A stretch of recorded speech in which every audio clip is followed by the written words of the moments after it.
Backing Supriyani bertambah, usai Purnawirawan Jenderal kini Wapres Gibran sudutkan Aibda Hashim.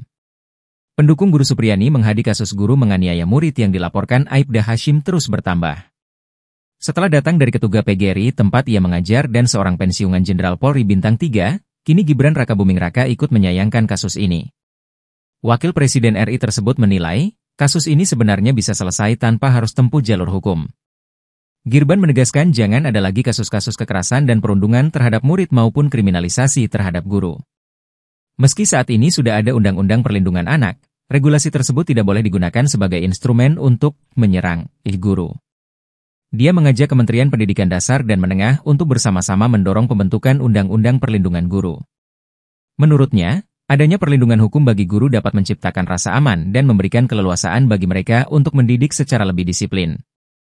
Sebelumnya, Kepala Kejari Konawe Selatan, Ujang Sutisna yang juga JPU menjelaskan, Supriyani terbukti tidak melanggar pasal 60 ayat 1 Yungto pasal 76 Undang-Undang Kepolisian nomor 35. Jaksa juga meminta agar barang bukti dan alat bukti yang ada di dalam persidangan untuk dikembalikan ke saksi.